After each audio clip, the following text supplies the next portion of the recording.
When the notice arrived, Eleanor Watkins thought it had to be a mistake. She was 72, lived alone, and had spent the last decade quietly caring for herself in the small townhouse she and her late husband had bought years ago. The letter from the HOA cited a violation of community appearance standards and ordered her to remove an unauthorized exterior device within 10 days or face daily fines. That device was a medical oxygen concentrator. A compact unit sat discreetly on her back patio, humming softly as it fed oxygen through a tube that helped Eleanor breathe. After a bout of pneumonia worsened her chronic lung disease, her doctor had prescribed it as medically necessary.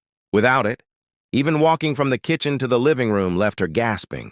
Eleanor called the HOA office, her voice shaking as she explained.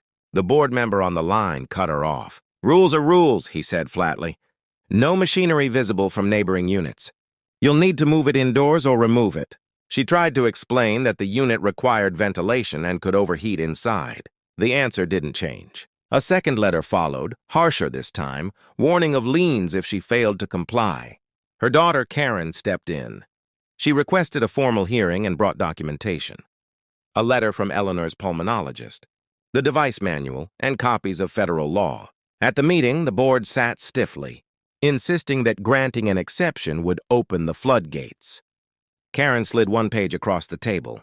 It cited the Fair Housing Act and the Americans with Disabilities Act, both of which require housing providers, including HOAs, to allow reasonable accommodations for disabilities.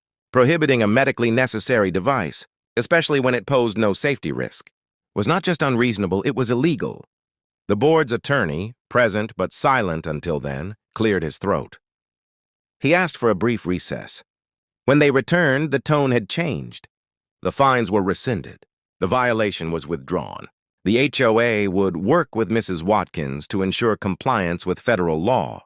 2 weeks later, a revised policy went out to every homeowner, outlining accommodations for medical and accessibility needs. Eleanor's concentrator remained exactly where it was.